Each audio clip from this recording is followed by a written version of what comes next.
سيول من حليب طازج سكب وأتلف ضمن غضب جماعي لمربي الأبقار في مدينة الضليل التي تنتج 80% من الحليب الطازج في البلاد.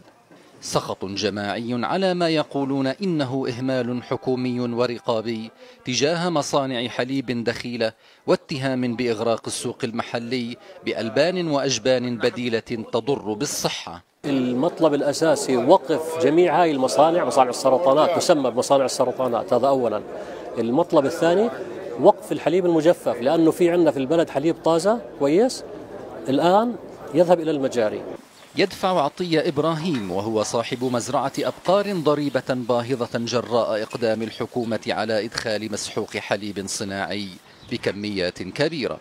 إنتاج مزرعته أطنانا من الحليب الطازج أرغمه أحيانا على التخلص يوميا من حليب فائض وتكبد خسائر تقدر بآلاف الدنانير يوميا. عندنا حليب يكفي البلد كلها، حليب من الطازة طازة طازة. احنا بيستعملوا اللبن البديله اللي بتنباع ب 90 قرش وبليره وبليره و20، اللي هي مضره للصحه، اللي هي مسرطنه، زيوت مهدرجه، زيوت مهدرجه. طيب يا عمي يا مواطن يا ابن الحلال، وين هذا مصنعه؟ وين هذا المصنع تبعه؟ الحكومة من جانبها أكدت أنها تراقب مصانع الحليب وإنتاجها.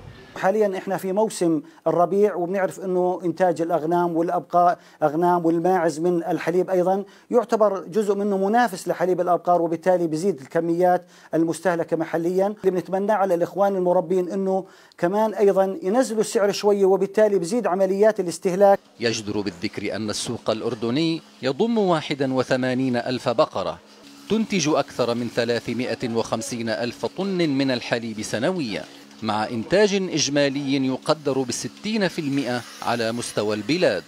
قطاع يأمل المواطن الأردني أن ينعكس عليه إيجابا وترتفع جودة إنتاجه. رائد عواد، الجزيرة، الضليل، شرقي الأردن.